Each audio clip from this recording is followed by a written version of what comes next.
Halo, Assalamualaikum warahmatullahi wabarakatuh. Pada video kali ini, kami dari kelompok 1 akan memetakkan materi mengenai Sociological Jurisprudence untuk memenuhi mata kuliah Filsafat Hukum yang diampu oleh Bapak Dr. Dadang Sumarna SHMA.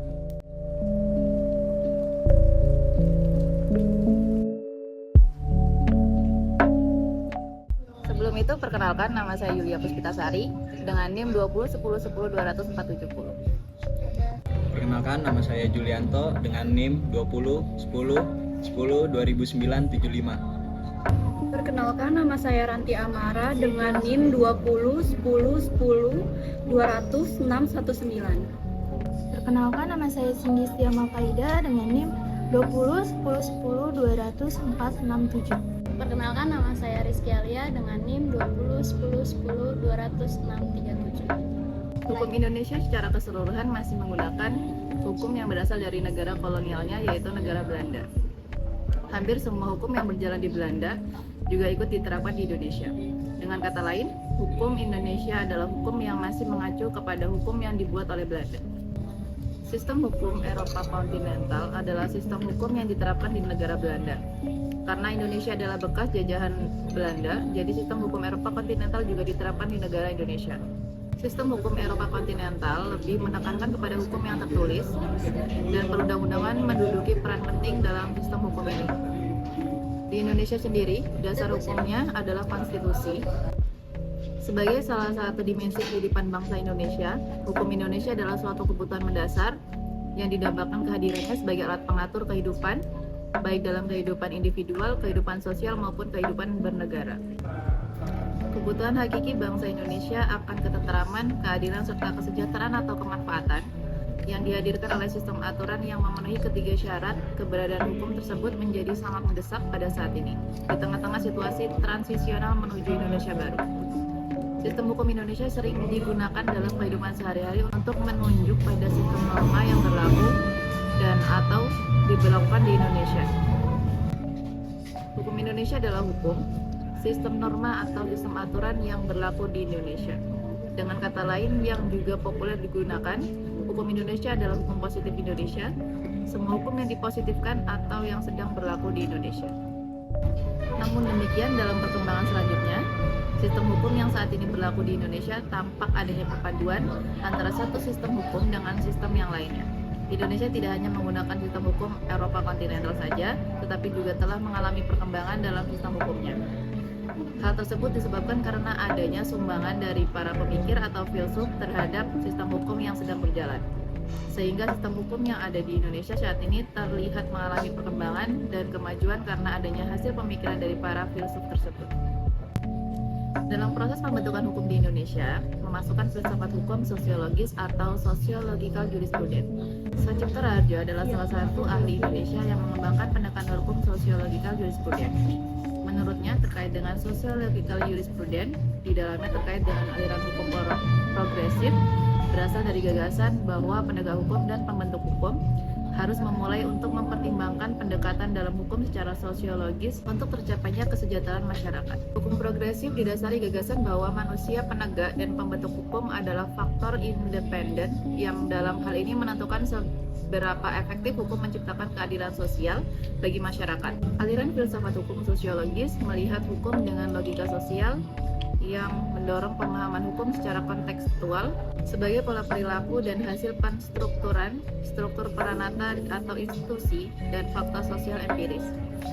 Dalam pembentukan hukum, filsafat hukum berfungsi untuk menjelaskan mengenai dasar dari nilai hukum secara filosofis yang dapat membuat cita-cita, ketertiban, dan keadilan terwujud dalam masyarakat yang terkait keberadaan hukum saat ini. Oleh karena itu, filsafat hukum sesuai dalam membangun hukum yang baik untuk menemukan solusi untuk masalah yang berkaitan dengan hukum dan juga menunjukkan pada masyarakat. Setiap peraturan perundang-undangan harus mempertimbangkan landasan sosiologi sebagai dasar untuk menjelaskan mengenai bagaimana peraturan perundang-undangan dibuat dalam membuat terpenuhinya kebutuhan masyarakat dalam berbagai aspek kehidupan. Sehingga dengan pembentukan hukum dengan mempertimbangkan adanya landasan sosiologi pada filsafat hukum sosiologis terkait dengan fakta empiris tentang bagaimana perkembangnya kebutuhan dan masalah masyarakat dan negara dapat diimplementasikan dalam hukum. Sehingga filsafat hukum dapat memberikan penjelasan-penjelasan logis tentang hukum dalam memenuhi perkembangan hukum dan memberikan jaminan kelangsungan hukum di masa depan. Filsafat hukum berfokus pada aspek filosofis hukum yang berkontribusi pada masalah fungsi dengan tujuan mencapai keadilan yang selaras dengan kaidah hukum yang konkret serta abstrak. Filsafat hukum menghasilkan tata tertib yang lebih baik untuk menyelesaikan masalah dan menciptakan perubahan. Dalam pembentukan hukum, filsafat hukum bermanfaat dikarenakan mencangkup melakukan analisis mendalam terhadap semua masalah hukum yang sering dihadapi masyarakat atau mengkaji evolusi ilmu hukum secara teoritis. Sehingga cangkupannya luas dan kompresif. Manusia adalah makhluk dengan hati nurani, moralitas, serta nilai-nilai yang ditanamkan oleh lingkungannya. Oleh karena itu, manusia diharapkan menjadi subjek dalam penegakan dan pembentukan hukum secara independen, mengarahkan dirinya dalam membangun hukum yang selaras pada kepentingan masyarakat, sehingga hukum tidak segera merespon nilai-nilai yang berkembang di masyarakat ketika masyarakat dan teks berubah. Berbeda dengan teori hukum yang berbeda dari teori hukum normatif, di mana mempertimbangkan kondisi sosial di mana fenomena ini berfungsi untuk mencoba memahami karakteristiknya, yaitu filsafat hukum telah sangat dipengaruhi oleh pendekatan sosiologis ini. Disebut filsafat hukum sosiologis. Dalam membentuk hukum, pembentuk hukum harus secara nyata melihat konteks sosial yang berkembang. Hukum hanyalah alat untuk memenuhi kebutuhan manusia. Pembentuk dan penegak hukum dapat mencapai rasa keadilan masyarakat jika mereka bisa memaksimalkan nilai kearifan, moralitas, dan hati nurani pada masyarakat sebagai hal yang mendasari dalam membangun hukum. Faktor sosial diperhatikan untuk menentukan perkembangan dan pembentukan hukum serta akibat sosial yang dimaksudkan atau dihasilkan oleh proses hukum. Dalam hal ini, terkait dengan adanya filsafat hukum sosiologis atau sociological jurisprudence.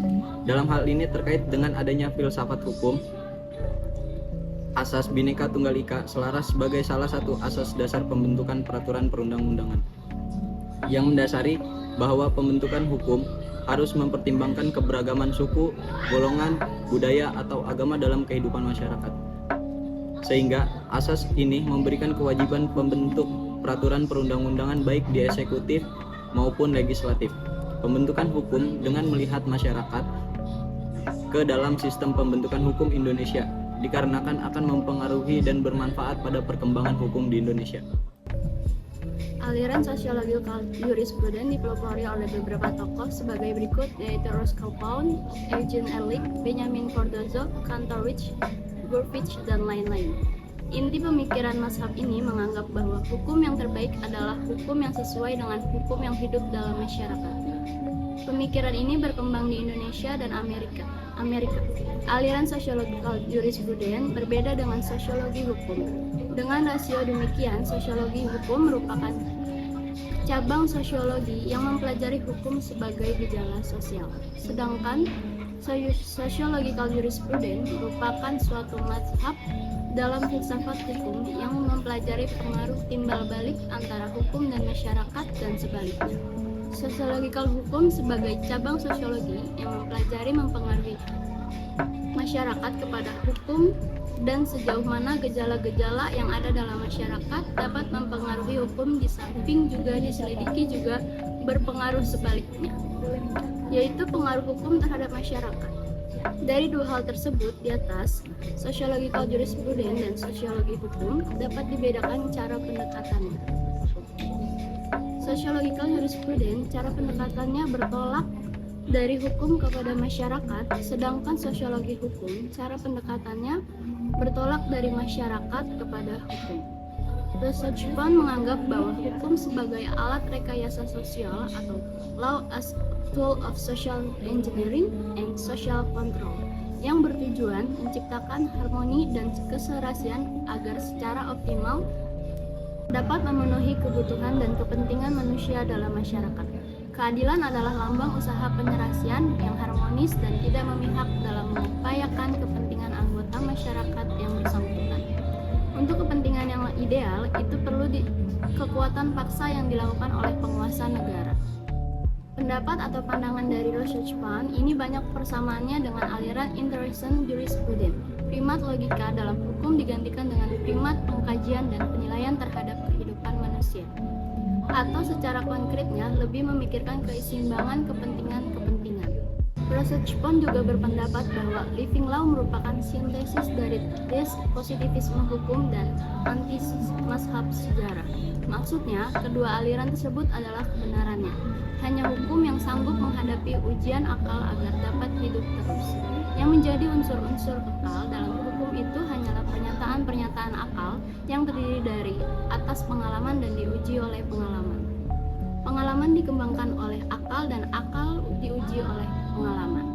Tidak ada sesuatu yang dapat bertahan sendiri di dalam sistem hukum.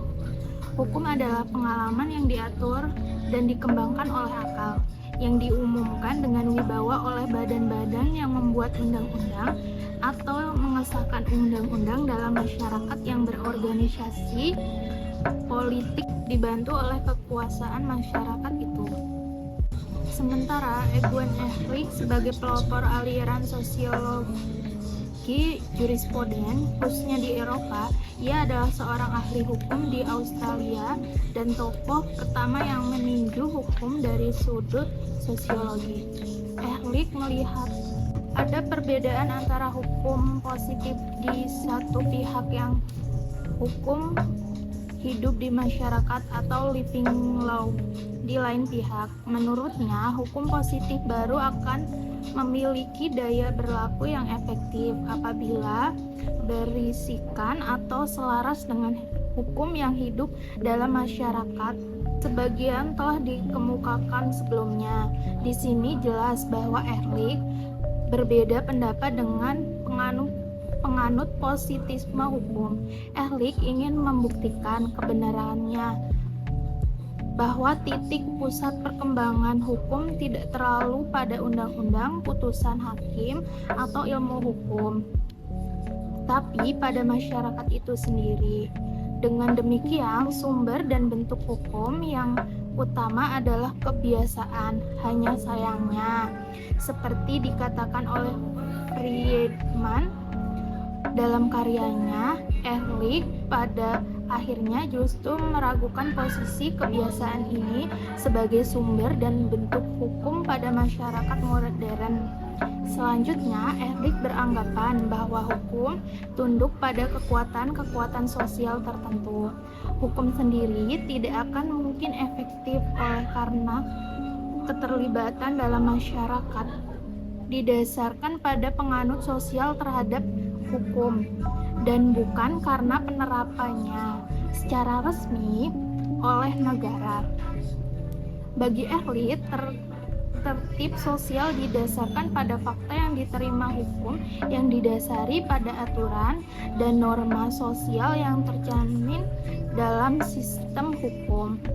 Secara konsekuen, Ehrlich beranggapan bahwa mereka yang berperan sebagai pihak yang mengembangkan sistem hukum harus mempunyai hubungan yang erat dengan nilai-nilai yang dianut dalam masyarakat.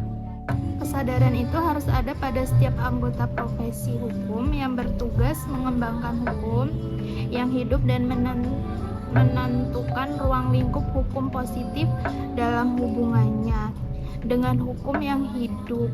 Sampai di sini terlihat bahwa pendapat Ehrlich mirip dengan von Stephanie. Hanya saja Ehrlich lebih senang menggunakan istilah kenyataan sosial daripada istilah Volksgeist sebagaimana yang digunakan Stephanie. Kenyataannya, sosial yang anormatif itu dapat menjadi normatif sebagai kenyataan hukum atau face of law atau hukum yang hidup, living law, melalui 4 cara, yaitu sebagai berikut. Yang pertama, kebiasaan. Kedua, kekuasaan efektif. Ketiga, memiliki efektif. Dan yang terakhir adalah pernyataan kehendak pribadi. Friedman membentangkan 3 kelemahan utama pemikiran Ehrlich karena keinginannya meremehkan fungsi negara dalam pembentukan undang-undang. Pertama, Ehrlich tidak memberikan kriteria yang jelas yang membedakan norma hukum dan norma sosial yang lain. Akibatnya, teori sosiologi dan Ehrlich dalam garis besarnya saja merupakan sosiologi umum saja. Kedua, ia meragukan posisi kebiasaan sumber hukum dan sebagai sesuatu bentuk hukum. Pada masyarakat primitif, posisi kebiasaan ini sangat penting sebagai sumber dari bentuk hukum. Tetapi tidak demikian lagi pada masyarakat modern, posisi tersebut digantikan oleh undang-undang yang selalu dengan sederajat bermacam-macam tergantung pada kenyataan-kenyataan hukum, namun berlakunya sebagai hukum tidak bersumber pada kenyataan faktual ini. Friedman menyatakan kebingungan ini merembes pada seluruh karya Ehrlich. Ketiga, Ehrlich menolak mengikuti logika perbedaan yang ia sendiri adakan antara norma hukum negara yang khas dan norma hukum di mana negara hanya memberikan sanksi pada kenyataan sosial. Norma yang pertama melindungi tujuan khusus negara seperti kehidupan konstitusional secara keuangan dan administrasi.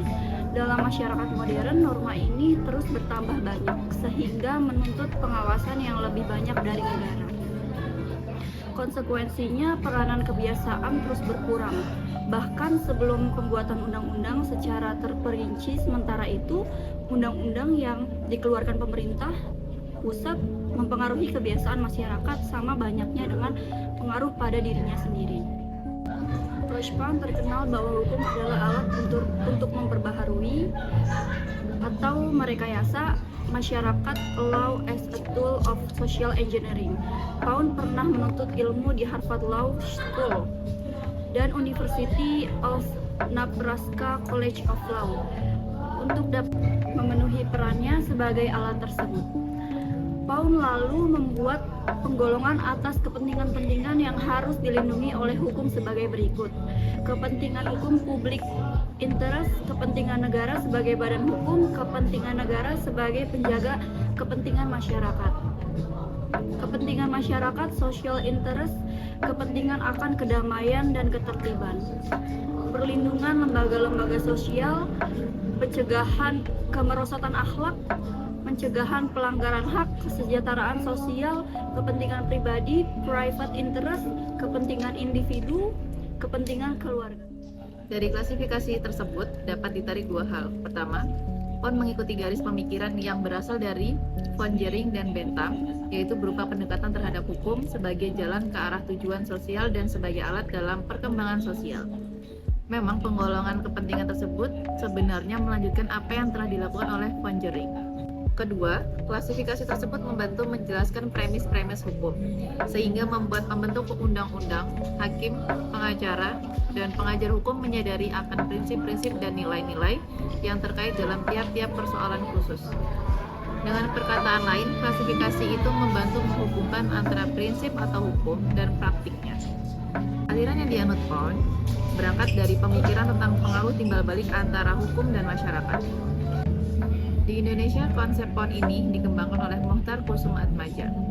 Roscoe Pound berpendapat bahwa hukum harus dilihat sebagai suatu lembaga kemasyarakatan yang berfungsi untuk memenuhi kebutuhan-kebutuhan sosial.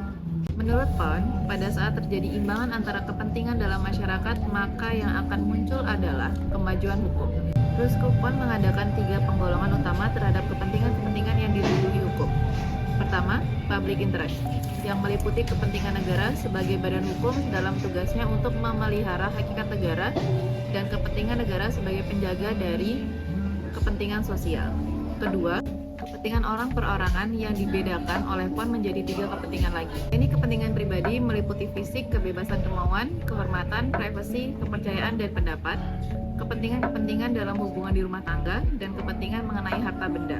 Ketiga, kepentingan sosial yang meliputi keamanan umum, keamanan dari institusi-institusi sosial, moral umum, pengamanan sumber-sumber daya sosial, kemajuan sosial, dan kehidupan individual.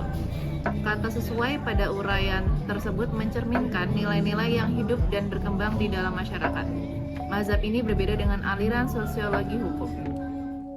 Sosiologi hukum tumbuh dan berkembang di Eropa kontinental, sebagaimana yang dijelaskan oleh Roskopon mengenai perbedaan sosiologikal jurispruden dengan sosiologi hukum.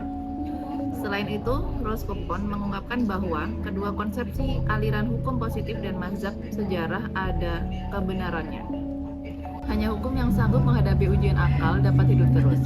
Yang menjadi unsur-unsur kekal dalam hukum itu hanyalah pernyataan-pernyataan akal yang berdiri di atas pengalaman dan diuji oleh pengalaman. Tidak ada sesuatu yang dapat bertahan sendiri di dalam sistem hukum.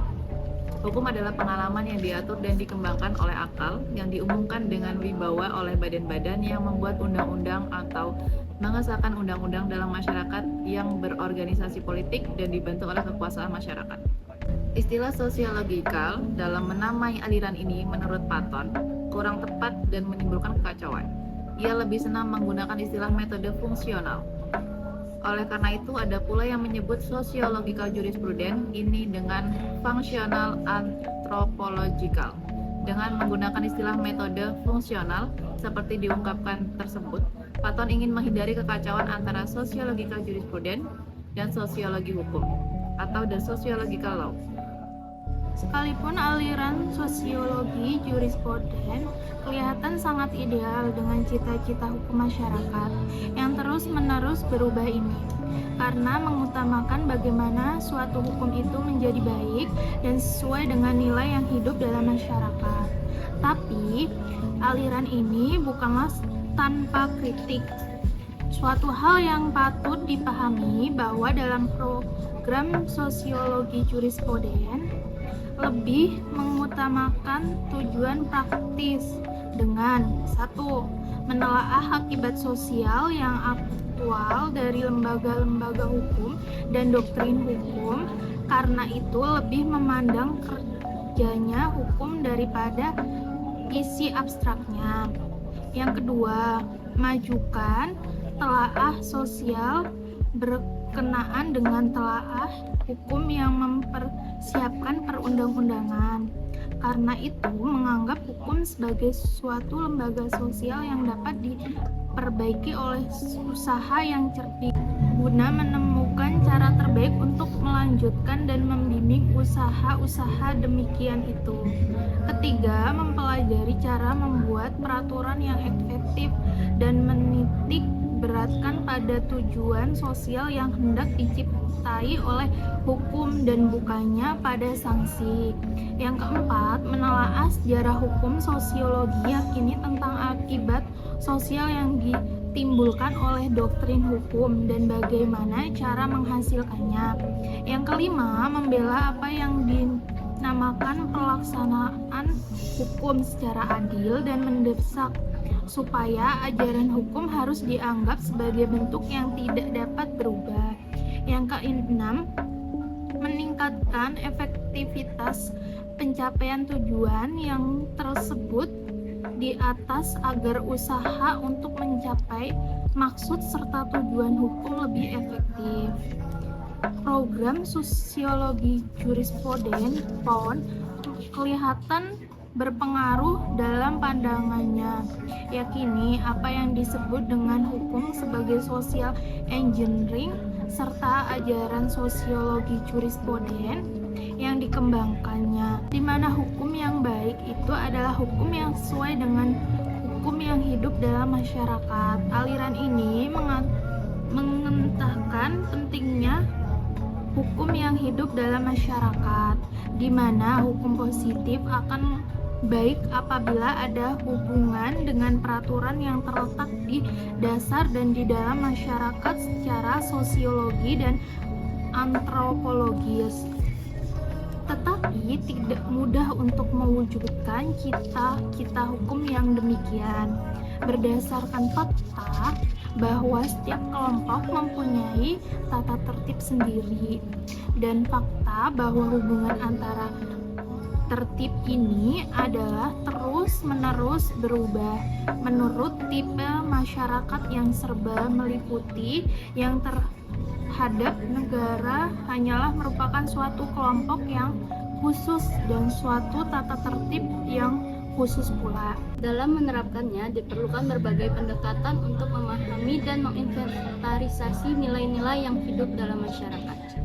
Menurut Pound, hukum dipandang sebagai lembaga masyarakat untuk memenuhi kebutuhan-kebutuhan sosial. Di sisi lain, Friedman mengemukakan secara teoritis karya Ehrlich menunjukkan adanya 3 kelemahan pokok terhadap ajaran sociological jurisprudence yang dikembangkan Ehrlich, yang semuanya disebabkan oleh keinginannya meremehkan fungsi negara dalam pembuatan undang-undang. Adapun kelemahan-kelemahan tersebut adalah sebagai berikut. Yang pertama, karya tersebut tidak memberikan kriteria yang menjelaskan membedakan norma hukum dari norma sosial yang lainnya, bahwa keduanya tidak dapat diperlukan. Sesuatu yang merupakan fakta historis dan sosial tidak mengurangi perlunya pengujian pernegaan yang jelas. Sesuai dengan itu, sosiologi hukum Ehrlich selalu hampir menjadi suatu dalam garis besar sosiologi. Yang kedua, Ehrlich meragukan posisi adat kebiasaan sebagai sumber hukum dan adat kebiasaan sebagai satu bentuk hukum. Dalam masyarakat primitif, seperti halnya dalam hukum internasional pada zaman ketika adat istiadat dipandang baik sebagai sumber hukum maupun sebagai bentuk hukum yang paling penting. Di negara modern, peran masyarakat mula-mula masih penting, tetapi kemudian berangsur berkurang. Masyarakat modern menuntut sangat banyak undang-undang yang jelas dilihat oleh pendapat undang-undang yang sah. Undang-undang semacam itu selalu derajat bermacam-macam tergantung dari fakta hukum ini, tetapi berlakunya sebagai hukum bersumber pada ketaatan faktual. Kebingungan ini merembes ke seluruh karya Ehrlich. Ketiga, Ehrlich menolak mengikuti logika perbedaan yang ia sendiri adakan norma-norma hukum negara yang khas dari norma-norma hukum di mana negara hanya memberi sanksi pada fakta-fakta sosial. Konsekuensinya adalah adat kebiasaan berkurang sebelum perbuatan undang-undang secara terperinci, terutama undang-undang yang dikeluarkan oleh pemerintah pusat mempengaruhi kebiasaan dalam masyarakat sama banyaknya dengan pengaruh dirinya sendiri. Sajipto Raharjo berpendapat bahwa pada masa transisi di mana pola pikir masyarakat juga sedang berubah seperti saat ini, akan lebih banyak pemikiran filsafat hukum muncul, salah satunya filsafat hukum sosiologis atau sociological jurisprudence. Research Pound sebagai pendukung aliran filsafat hukum sosiologis atau sociological jurisprudence mengingatkan kita pada hukum sebagai alat untuk memperbarui atau sarana pembaruan masyarakat. Sociological jurisprudence berpendapat bahwa hukum sebagai instrumen untuk mendorong orang ke arah tujuan yang ingin dicapai, bahkan jika itu berarti menghilangkan kebiasaan yang dilakukan masyarakat dianggap negatif. Mengingat Indonesia adalah negara yang pertumbuhan ekonomi digital tercepat dapat dilihat dari kecepatan dan ketersediaan unduhan, jumlah data yang dikonsumsi oleh pengguna, dan nilai yang digunakan dalam pembayaran digital atau e-commerce, peningkatan produktivitas dalam kegiatan ekonomi, pertumbuhan ekonomi di sektor pergudangan dan transportasi, perkembangan sektor informasi dan komunikasi, dan peningkatan arus produksi, konsumsi, dan distribusi yang semakin cepat, disebabkan dan didorong oleh pertumbuhan ekonomi digital di Indonesia. Namun, kegiatan ekonomi atau bisnis yang dilakukan melalui platform online tidak bebas dari risiko. Semua data disimpan melalui media digital yang terhubung ke satu server yang dapat menempatkan negara dan pelaku bisnis di bawah bahaya. Digitalisasi tidak membutuhkan ruang dan batas negara menjadi samar karena transaksi ekonomi dapat dilakukan dengan mudah lintas negara. Akibatnya, ini dapat menimbulkan ancaman. Transaksi digital terjadi secara cepat dan terjadi secara real time, di mana masuk dan keluar pasar menjadi lebih mudah bagi pelaku ekonomi. Dalam mencegah masalah, keamanan transaksi diperlukan karena berbagai konsekuensinya yang ada. Disrupsi dan siber merupakan ancaman bagi ekonomi digital yang dapat membahayakan kehidupan individu, komunitas, dan negara. Khususnya dalam keamanan data yang disimpan secara virtual yang dapat membahayakan data ekonomi dan pertahanan negara. Hukum harus dengan cepat mengantisipasi perubahan zaman karena elemen ekonomi dan sosial kehidupan manusia akan berubah, dan tingkah laku manusia juga akan berubah, khususnya dalam ekonomi digital. Bentuk hukum yang mengikuti perkembangan zaman dapat dilihat misalnya dalam diskursus hukum siber, juga dikenal sebagai cyber law, dikembangkan dengan cepat sejalan dengan adanya perkembangan zaman.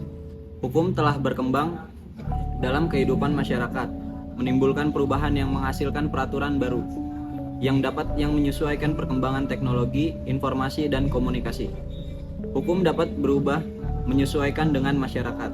Di Indonesia banyak peraturan baru telah dibuat sebagai tanggapan atas kebutuhan masyarakat saat ini, yang di dalamnya memuat mengenai ekonomi digital seperti timbulnya UU ITE atau Undang-Undang Republik Indonesia Nomor 19 Tahun 2016 tentang perubahan atas Undang-Undang Nomor 11 Tahun 2008 tentang informasi dan transaksi elektronik. Mokhtar Kusumatmadja menyatakan bahwa hukum di Indonesia berfungsi sebagai hukum sarana pembaruan masyarakat. Pendekatan ini dimaksudkan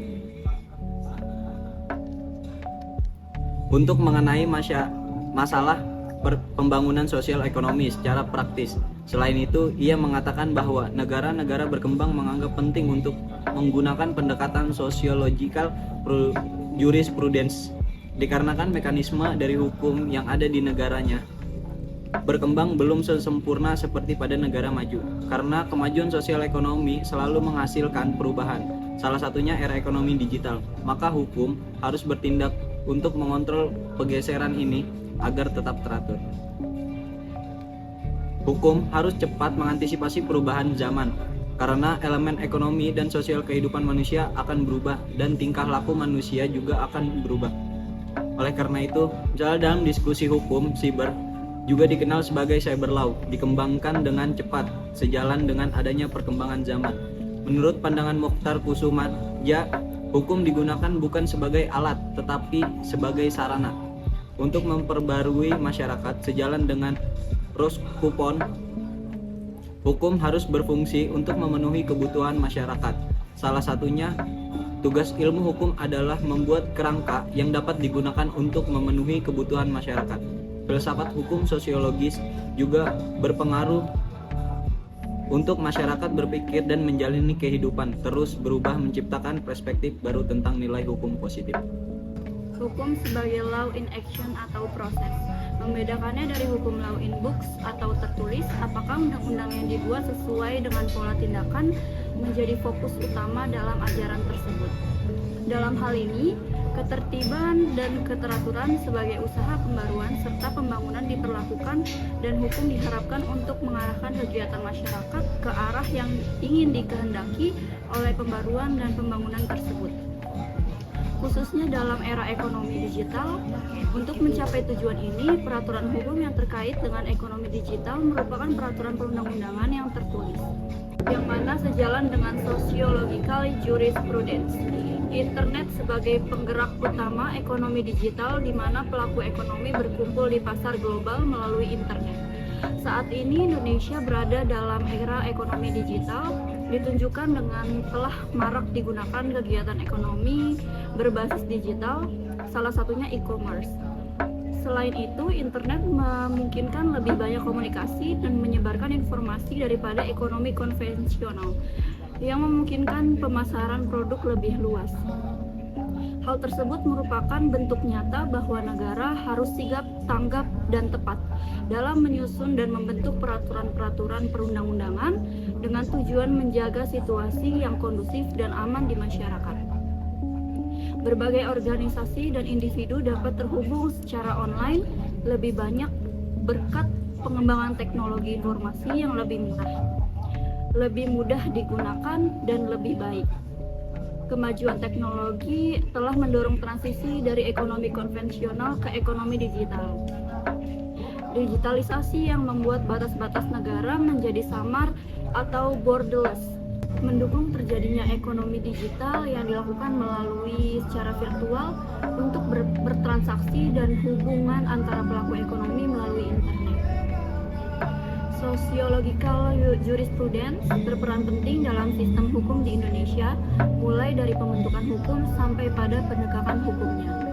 Pembentuk dan penegak hukum harus memiliki kepekaan sosial, dikarenakan hukum harus melakukan adaptasi dalam mengikuti perkembangan untuk memenuhi kebutuhan masyarakat.